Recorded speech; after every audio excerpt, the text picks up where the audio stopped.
जय हिंद। आज हम लोग बायोलॉजी का सबसे मेन चैप्टर नर्वस सिस्टम, इसको हिंदी में तंत्रिका तंत्र भी कहते हैं। सबसे पहले हम लोग देखते हैं कि सिस्टम किसको कहते हैं। तो कई चीज आपस में कनेक्ट होकर कोई भी चीज को चलाता है, उसी को सिस्टम कहते हैं। जैसे अगर आम तौर पर देखिएगा तो हम लोग कंप्यूटर को भी सिस्टम कहते हैं। तो अगर देखिएगा कंप्यूटर से अगर हम लोग कीबोर्ड को हटा लें तो कंप्यूटर का स्थिति जो है वो खराब हो जाएगा, वो ठीक से सुचारू रूप से नहीं चलेगा। अगर वही अगर उससे माउस भी हटा लेते हैं तो कंप्यूटर भी थोड़ा बहुत फर्क पड़ेगा, वह ढंग से नहीं चलेगा। तो उसी प्रकार का पूरा बॉडी को चलाने के लिए जो तंत्र है उसी को कहते हैं तंत्रिका तंत्र। इसको इंग्लिश में कहते हैं नर्वस सिस्टम। तो तंत्र तो आप समझ लिए, जैसे देखिएगा कि पाचन क्रिया, जैसे हो गया श्वसन श्वसन क्रिया, हार्ट बीट का कंट्रोल करना, तो इत्यादि ये सब जितना भी चीज है और भी शरीर में जितना भी चीज है सभी को कंट्रोल या सुचारू रूप से चलाने का क्रिया जो है वह नर्वस सिस्टम करता है। तो बायोलॉजी का सबसे मेन चैप्टर आ जाता है नर्वस सिस्टम। नर्वस सिस्टम में अगर देखिएगा तो सबसे बड़ा पार्ट जो है वह है हमारा ब्रेन। सबसे पहले हम ब्रेन को देखते हैं कि ये ब्रेन क्या है। तो ब्रेन के सबसे ऊपर वाले लेयर में क्रेनियम नाम का 8 हड्डी का परत पाया जाता है, और ये आठों हड्डी को एक दूसरे से कनेक्ट करने का काम जो है वह फाइब्रस नामक रेशेदार ज्वाइंट करता है, एक दूसरे को कनेक्ट करके रखता है। इसको याद रखिएगा, बोलेगा कि क्रेनियम को एक दूसरे से जोड़ के कौन रखता है, तो हिंदी हिंदी में इसको कहते हैं रेशेदार जोड़। और ब्रेन और क्रेनियम के बीच में एक पतला पतला झिल्ली पाया जाता है, जो जिससे क्या होता है कि क्रेनियम और ब्रेन का सीधा संपर्क ना हो, एक झिल्ली के बीच में बंधा रहता है ब्रेन। वो झिल्ली को हम लोग कहते हैं मेनिंजाइटिस। तो मेनिंजाइट जो है यह इसी में एक बीमारी होता है जिसे हम लोग मेनिंजाइटिस भी कहते हैं। और उसके अंदर में या झिल्ली के अंदर में हमारा पाया जाता है ब्रेन। इसका वजन अगर देखिएगा ब्रेन का तो 1350 ग्राम से लेके 1400 ग्राम तक का इसका वजन होता है। अब देखते हैं हम लोग ब्रेन। ब्रेन जो है यह तंत्रिका कोशिकाओं का बना हुआ है। तंत्रिका कोशिका जिसमें सेंट्रोसोम नहीं पाया जाता है। यह प्रश्न भी पूछा जाता है कि ऐसा कौन सा कोशिका है जिसमें सेंट्रोसोम नहीं पाया जाता है, तो वो है न्यूरॉन या तंत्रिका कोशिका। आप लोग जानते हैं कि यही सेंट्रोसोम है जो कोशिका विभाजन का काम करता है, और ये न्यूरॉन में नहीं पाया जाता है। इसके कारण न्यूरॉन का अगर कोई क्षति हो गया है तो वह अपने आप को बना नहीं पाता है। इसीलिए पुलिस लोग जो है वह बोलता है कि हेलमेट पहन के गाड़ी चलाओ। नहीं तो अगर कोशिका एक बार मर गया या माथा में अगर चोट लगा तो सबसे पहले क्या होगा कि क्रेनियम जो है हड्डी के ऊपर लगेगा, और अचानक से और ज्यादा चोट लग गया तो क्या करेगा वो हड्डी से अंदर झिल्ली में असर पड़ेगा। झिल्ली तो पतला सा का रहता है, सीधे कहाँ लगेगा चोट, ब्रेन में। अब ब्रेन में कौन बैठा है, तंत्रिका कोशिका। अगर इसको कुछ हुआ तो ये दोबारा फिर बन नहीं पाएगा, जिसके कारण क्या होगा, मनुष्य की मृत्यु भी हो सकती है। इसीलिए पुलिस लोग बहुत ध्यान दिया है इस पे कि हेलमेट पहन के गाड़ी चलाओ, और ये सही भी बात है। तो अब देखते हैं कि ब्रेन में जो है वह कैंसर कैसे होता है। सबसे पहला बात है कि कैंसर कैंसर जो है किसी भी जगह पे तभी होता है जब उस जगह की कोशिका बहुत ज्यादा अपने आप को बढ़ा लेता है, उसी को कहते हैं हम लोग कैंसर। तो लेकिन अब ब्रेन में कोशिका विभाजन तो होता नहीं है, फिर भी कैंसर इसमें कैसे होता है। तो देखिए, ब्रेन जो है वह 100% न्यूरॉन कोशिका का नहीं बना है, 90% न्यूरॉन कोशिका का बना है। बाद बाकी जो 10% है वह न्यूरॉन ग्लियल सेल का बना है, और न्यूरॉन ग्लियल सेल में पाया जाता है सेंट्रोसोम। इसमें कोशिका विभाजन होता है। इसी में कभी कभी खूब ज्यादा अगर कोशिका विभाजन हो जाता है तो वह ट्यूमर स्टेट तक पहुंचता है, और उससे आगे कैंसर पहुंचने के पहले ही लोग की मृत्यु हो जाती है। अब देखते हैं लोग कोशिका की लंबाई को। तो कोशिका की लंबाई को जो है उसे साइनेप्स कहते हैं। इसको याद रखिएगा कि कोशिका की जो सॉरी तंत्रिका कोशिका की जो लंबाई है उसे क्या कहते हैं, तो उसे साइनेप्स कहते हैं। और इसका सबसे लास्ट वाला छोर को कहते हैं एक्सॉन। देखिएगा कि तंत्रिका जो है एक कोशिका दूसरे कोशिका से डायरेक्ट कनेक्ट नहीं होता है, इसको कनेक्ट करने के लिए इसमें सोडियम नामक पदार्थ जो है उसको एक तंत्रिका कोशिका से दूसरे तंत्रिका कोशिका में संदेश भेजने का काम करता है। कभी कभी गर्मियों के दिनों में क्या होता है कि बहुत ज़्यादा हम लोगों को पसीना आने लगता है, जिसके कारण क्या होता है कि पसीना के माध्यम से हमारे बॉडी का सोडियम जो है वह बाहर आ जाता है, जिसके कारण ब्रेन तक संदेश पहुंचने में कठिनाई होने लगता है और हम लोग नीचे गिर जाते हैं। तो इसी को कहते हैं डिहाइड्रेशन। तो इसके लिए हम लोग क्या करते हैं कि एक गिलास पानी में हल्का नमक घोल के पी लेते हैं, तो उससे सोडियम जो है, नमक में भी सोडियम पाया जाता है और हमारा शरीर का सोडियम पूर्ति हो जाता है, जिससे हम फिर नॉर्मल हो जाते हैं। चलिए अब देखते हैं पार्ट्स ऑफ ब्रेन। ब्रेन के कितने पार्ट्स होते हैं।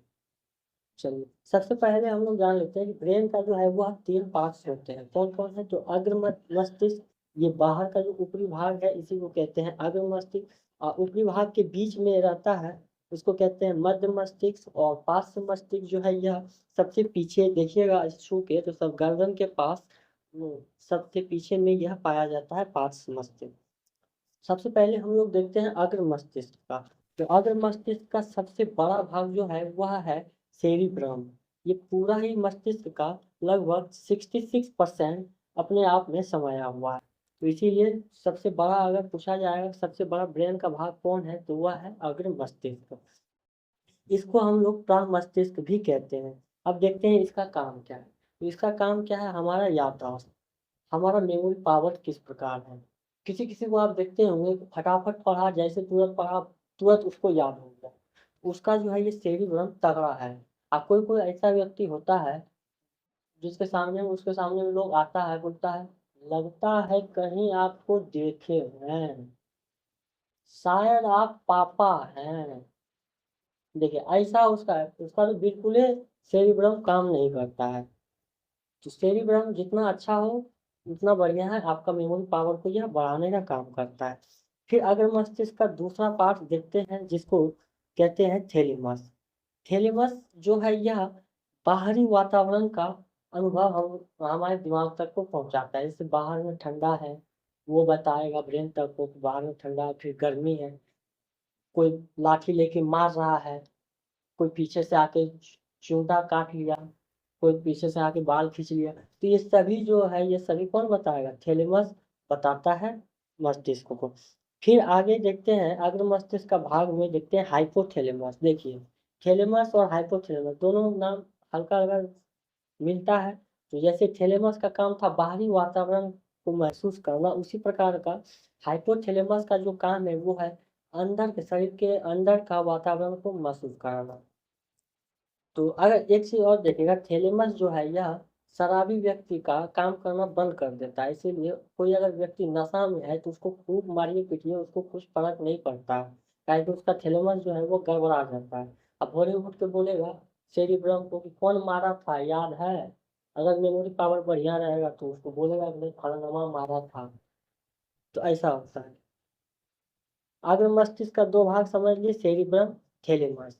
सेरिब्रम क्या है? मेमोरी पावर को ठीक रखता है। थैलेमस क्या है? बाहर के वातावरण को, बाहर का गर्मी ठंडा ये सब को महसूस कराता है। और हाइपोथैलेमस अंदर अंदर का तापमान, बुखार सॉरी अंदर का तापमान को ये कंट्रोल में रखता है। गुस्सा ये दिलाता है, प्यास लगता है तो पता चलता है, जैसे भूख लगा तो ये पता चलेगा।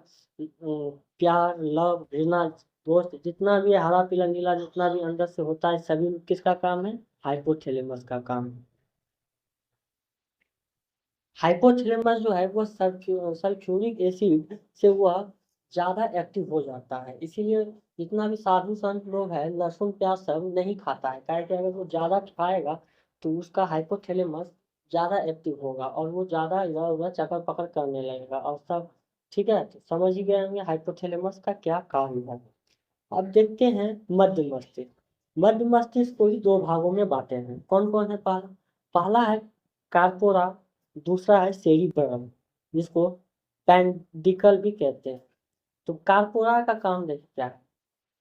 हम कुछ भी चीज देखते हैं या फिर सुनते हैं तो वह पहुंचाता है ब्रेन तक, वह कार्पोरा का काम है। देखने और सुनने में मदद कौन करता है? कार्पोरा। मध्य मस्तिष्क का पहला भाग हो गया कार्पोरा। अब दूसरा भाग देखते हैं सेरिब्रम। सेरिब्रम जो है यह स्पाइनल कोड और मस्तिष्क के बीच में संबंध बनाता है। स्पाइनल कोड और मस्तिष्क को कनेक्ट करने का काम कौन करता है? सेरिब्रम। तो एक बार सबको फिर से एक बार देख लीजिए, सेरिब्रम ये याददाश्त ठीक रखता है, पूरा मस्तिष्क का 66% रहता है ये। फिर थैलेमस बाहरी वातावरण का ध्यान रखता है। फिर हाइपोथैलेमस अंदर का जितना भी चीज़ है, भूख प्यास प्यार मोहब्बत घृणा लव, सब चीज़ यही करता है हाइपोथैलेमस। फिर देखते हैं मध्य मस्तिष्क में भी हो गया कार्पोरा और सेरिब्रम। कार्पोरा देखने सुनने का काम करता है और सेरिब्रम जो है यह कनेक्ट करता है स्पाइनल कोड से। अब लास्ट में देखते हैं पार्श्व मस्तिष्क। पार्श्व मस्तिष्क में देखिएगा तो यह सबसे पीछे वाला मस्तिष्क है और इसके ऊपर पे कोई भी हड्डी आपको दिखेगा नहीं। ऐसे ऐसे आप इसको पीछे हाथ दे के दाबिएगा तो आपको यहाँ मांस दिखेगा और मांस के साथ साथ एक होल का भी आपको अनुभव होगा। यहाँ पे एक होल रखा गया है जिसके कारण क्या होता है कि ब्रेन का पूरा जितना भी 12 जोड़ी तंत्रिका कोशिका का नस निकलता है वह रीढ़ के हड्डी के अंदर से हमारे शरीर के हर भाग में पहुँचता है। तो इसीलिए यहाँ पे एक बहुत बड़ा होल रखा गया है जिसके कारण स्पाइनल कोड को नीचे उतारा जाता है। और इसीलिए बोला जाता है कि पीछे नहीं मारना चाहिए। कहा है टाइगर देखिए पूरा माथा में कहूँ पे मारिए कोई दिक्कत नहीं है, हल्का बहुत मारेगा तो क्रेनियम नाम का जो हड्डी है वो झेल लेगा, ज़्यादा मारा तब कोई दिक्कत है। इधर क्या है कि आप जहाँ सा भी मारिएगा तो इधर कोई हड्डी नहीं पाया जाता है, सीधा जाके ब्रेन पे असर करता है। और यहीं पे एक होल है जिसको क्या कहते हैं? Foramen magnet. ये शरीर का सबसे बड़ा होल है। अब देखते हैं इसका भी जो है पार्श्व मस्तिष्क का भी दो भाग होता है। पहला भाग है सेरिबेलम। सेरिबेलम जो है यह बैलेंस करने का काम करता है। जैसे हम लोग ऐसे चलते हैं, आंख बंद करके भी चलेंगे तो ठीक ठाक चल लेंगे रोड पे, साइकिल चलाते हैं कैसे एकदम बैलेंस बन जाता है। तो यह बैलेंस बनाने का काम कौन करता है? सेरिबेलम। शराबी व्यक्ति पे ध्यान दीजिएगा, जो शराब पिया हुआ व्यक्ति रहता है उसका पैर डगमग करके चलता है, काहे कि उसका सेरिबेलम जो है यह कंट्रोल आउट ऑफ कंट्रोल हो जाता है, इसीलिए वह झूमते हुए चलता है। और अगर आपको कोई बोले कि आप रस्सी पे चलिए, ये आप अपने आप को ही अगर बोलेगा कि चलो एक रस्सी पे चलते हैं, तो आपका ब्रेन बोलेगा पगला गया है क्या, आज तक तो यूं रस्सी पे चलाया नहीं है, आज तुम रस्सी पे हमको चलाने आया है, प्रैक्टिस नहीं है। तो ये जो सेरिबेलम जो है यह प्रैक्टिस के ऊपर पे निर्भर करता है। आप किसी भी चीज़ में जितना ज़्यादा प्रैक्टिस कीजिएगा ये उस चीज़ को याद कर लेता है और आपको काम करने में आसानी होता है। जैसे सर्कस सब में देखे हैं लड़की लोग जो है या कोई भी लोग रस्सी के ऊपर चलता है, सर्कस में आदमी को छोड़ के जानवरों को रस्सी के ऊपर चला देता है। तो सब क्यों चल पाता है? काहे कि सेरिबेलम के कारण उसका बैलेंस जो है वो बना हुआ है। पार्श्व मस्तिष्क में सेरिबेलम देखिए यह बैलेंस का काम करता है। अब देखते हैं पार्श्व मस्तिष्क का दूसरा भाग जिसको मेडुला भी कहते हैं। मेडुला को अबलांगाटा भी कहा जाता है। यह जो है मेटाबॉलिक क्रिया करता है। मेटाबॉलिक क्या है? देखिए हमारे शरीर में दो प्रकार का चीज होता है। एक होता है कि कोई एक चीज से टूट के अलग अलग हो जाता है, कोई होता है अलग अलग चीज जुड़ के एक चीज हो जाता है, उसी को बोलते हैं।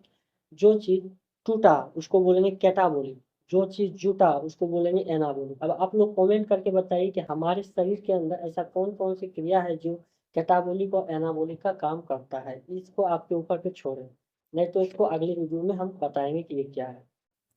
तो कैटाबोलिक और एनाबोलिक ये दोनों क्रिया को अगर जोड़ दीजिएगा तो उसी को बोला जाएगा मेटाबोलिक। मेडुला जो है यह मेटाबोलिक का काम करता है।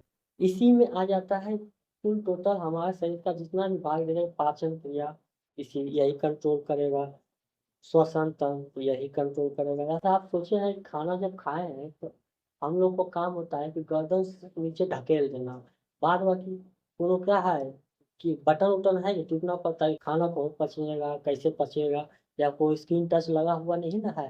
ये सारा कौन देखता है क्रिया? मेडुला देखता है। अब हमको उम्मीद है कि आप लोग जहाँ तक समझ गए। अब देख मस्तिष्क का यह सबसे बड़ा भाग था। अब देखते हैं मस्तिष्क का दूसरा भाग जिसको कहते हैं स्पाइनल कोड। स्पाइनल कोड को हम लोग सेकेंडरी मस्तिष्क के नाम से भी जाना जाता है। पहला तो हो गया ब्रेन, जिसको समझ ही गए होंगे, जिसमें तीन भाग होता है अग्र मध्य पार्श्व। एक बार फिर देख लेते हैं। अग्र में सेरिबेलम, थैलेमस हाइपोथैलेमस, मध्य में कार्पोरा सेरिबेलम सेरिब्रम, पार्श्व मस्तिष्क में हो गया सेरिबेलम और मेडुला। तो इतना देख लिए। अब दूसरा मस्तिष्क जो है उसको कहते हैं स्पाइनल कॉर्ड, जिसको मेरू रज्जु भी कहा जाता है। तो हमारा ब्रेन से जो है 12 जोड़ी तंत्रिका तंत्र निकली होती है। अब 12 जोड़ी ऐसे निकल के पीछे से रीढ़ के हड्डी के अंदर से होते हुए पूरा नीचे तक एकदम कमर तक पहुंचता है। इसी को कहते हैं मेरू रज्जु या स्पाइनल कॉर्ड। और इसी के साथ देखिएगा तो पीठ के बायां साइड से और दाहिना साइड से कुल टोटल इधर से 31, इधर से 31, कुल यानी 31 जोड़ी तंत्रिका कोशिकाएं भी निकली होती है। तो ये कुल टोटल को मिला दीजिएगा तो बन जाएगा द्वितीय ब्रेन, जिसको स्पाइनल कोड भी कहते हैं। ये अब देखिए, ये इसको सेकेंडरी मस्तिष्क क्यों कहेंगे, यह सबसे बड़ा बात है। तो देखिए कभी कभी कोई लोग क्या होता है, कोई काम में बिजी हो जाता है, जैसे आप लोग पढ़ने के लिए बैठते हैं तो पूरा ध्यान लगा देते हैं पढ़ाई पे। अब बोलते हैं कि पिछल का मस्तिष्क जो है वो उसको बोलता है मेन मस्तिष्क कि देखो भाई हम पढ़ने बैठे हैं, अब तुम ध्यान रखना क्या है। तो पूरा एकदम तैयार होता है। 12 जोड़ी तंत्रिका ऊपर से, 31 जोड़ी तंत्रिका इधर से, इस इतना के साथ एकदम तैयार होता है। भाई हमको काम किया। अब किसी किसी को काम करने का आदत नहीं है, उसको अगर स्टेपनी में लाइएगा तो कितना बढ़िया काम करेगा। वैसे है, एकदम हुक में लगा रहता है कि 12 जोड़ी और 31 जोड़ी तंत्रिका के हमको काम दिया। अब मान लीजिए आप पढ़ रहे हैं, अब पीछे से कोई आपका दोस्त आया, अब बस क्या करता है, आया और आपको पीछे से आवाज दिया, तो क्या होगा, अचानक एकदम पूरा शरीर चौंक जाएगा, बोलेगा ये क्या हो गया। तो कैसे पूरा शरीर चौंका, इतना इतना 12 और 31 सब एक साथ एक्टिव था। जैसे ही कोई आवाज दिया, ये पूरा एक साथ पूरा बॉडी को ये बता दिया गया देखो कोई आवाज दिया। तो ऐसा है, फिर बोलेगा ना बिल्कुल ये है, छोड़ो हटाओ तुम शांत बैठो अब हम देखते हैं क्या हुआ। तब बोलता है हाँ भाई बोलो क्या बात है। तो समझ गए स्पाइनल कोड का क्या काम होता है। यह द्वितीय मस्तिष्क की श्रेणी में आते हैं और इसको ये जब मस्तिष्क बिजी हो जाता है तो यह एक्टिव हो जाता है। चलिए अब देखते हैं हम लोग तंत्रिका तंत्र में हम लोग सबसे बड़ा एरिया पढ़ लिए ब्रेन और स्पाइनल कोड को। तो अब देखिए तंत्रिका तंत्र का 3 भाग होता है। पहला भाग केंद्रीय तंत्रिका तंत्र, दूसरा भाग परिधीय तंत्रिका तंत्र और तीसरा भाग स्वायत्त तंत्रिका तंत्र। अब पहला भाग जो है केंद्रीय तंत्रिका तंत्र में 2 भाग होते हैं, कौन है, पहला है ब्रेन, दूसरा स्पाइनल कोड। तो केंद्रीय तंत्रिका तंत्र का दोनों भाग हम लोग देख लिए, ब्रेन और स्पाइनल कोड। तो अब हम लोग तंत्रिका तंत्र का दूसरा भाग देखते हैं, जिसको परिधीय तंत्रिका तंत्र कहते हैं। तो परिधीय तंत्रिका तंत्र क्या होता है, देखिए ब्रेन से जो 12 जोड़ी तंत्रिका तंत्र निकली और इधर से 31 और इधर से 31 जोड़ी तंत्रिका तंत्र आके मिला, तो इसी को दोनों को मिला दीजिए तो वह बन जाएगा परिधीय तंत्रिका तंत्र। ठीक है, बस अब देखते हैं स्वायत्त तंत्रिका तंत्र क्या है। स्वायत्त तंत्रिका तंत्र जो है यह बहुत एक जटिल है, इसको खोजना कौन है यह बड़ा कठिन चीज है। क्योंकि देखिए 12 जोड़ी जो निकला था तंत्रिका तंत्र माथा से, उस 12 में से कुछ और इधर 31 में से कुछ को आप मिला दीजिए तो वह बन जाएगा स्वायत्त तंत्रिका तंत्र। स्वायत्त तंत्रिका तंत्र का क्या काम, तो इसका 2 काम है, कौन, अनुकंपीय क्रिया और परानुकंपीय क्रिया ये करता है स्वायत्त तंत्र का तंत्र। अब ये अनुकंपीय और परानुकंपीय क्रिया क्या है, जैसे देखिए रात में आप कहूँ चल रहे हैं, गांव घर में है और लोग भूत प्रेत यहाँ पे ज्यादा मानते हैं। रात में आप कहूँ चल रहे हैं और पूरा गांव में हल्ला है कि उस कुआं के पास जो एक गाछ है, उस गाछ के ऊपर पे भूतवा रोज रात में 12 बजे आता है और वहां पे जो भी आता है उसको पकड़ के खा लेता है। ऐसा गांव में हल्ला हुआ है। तो आपको कोई काम पड़ा, आप रात में निकले, आपको वही रास्ता पे आ गए। अब देख रहे हैं आप क्या उधर से एक लड़की चलते हुए आ रही, सफेद साड़ी पहनी हुई है, बाल भी पूरा खुला हुआ है, ठीक है, और वो धीरे धीरे धीरे धीरे आपके पास आ रही है। आप क्या हो गए, रुक गए। जैसे जैसे आपके पास आ रही है आपका आंख बड़ा बड़ा होने लगेगा, गला सूखने लगेगा, पूरा मुंह कान सूखने लगेगा, रोआ पूरा खड़ा हो जाएगा। ये सब जैसे जैसे पास आने लगेगा और आपका हार्ट बीट तेज होने लगेगा और आपको लगेगा कि पूरा आँख मुँह बाहर गला पूरा सूखने लगेगा। अचानक वो देखिएगा कि आपके पास आ गई। अब आप उसको ध्यान से देखिएगा तो बोलिएगा, अरे ये तो हमरे वाली है। फिर आपका क्या होगा कि धीरे-धीरे आँख जो बड़ा हुआ था वो छोटा हो जाएगा। मुँह जो सूख गया था, गला-वला सूख गया था वो शांत होने लगेगा, फिर गिरने लगेगा, मुँह में लार आने लगेगा, हार्ट बीट कंट्रोल हो जाएगा, रोआ सब जो खड़ा हुआ था वह कंट्रोल हो जाएगा। तो यह जो है जैसे अनुकंपीय जैसे-जैसे आपका हुआ गला सूखने लगा, आँख बड़ा होने लगा, हार्ट बीट चालू होने लगा, इसी को कहते हैं अनुकंपीय क्रिया। और जैसे यह फिर से शांत होने लगा, उसी को कहेंगे परानुकंपीय क्रिया। तो आप समझ गए होंगे अनुकंपीय क्रिया और परानुकंपीय क्रिया क्या है। ठीक है, अब नर्वस सिस्टम का यह लगभग संपूर्ण टॉपिक कवर हो गया। इससे बाहर तो कुछ मेरे हिसाब से बचा नहीं है और होना भी नहीं चाहिए बचा हुआ। मिलते हैं अगले वीडियो में, तब तक जय हिंद।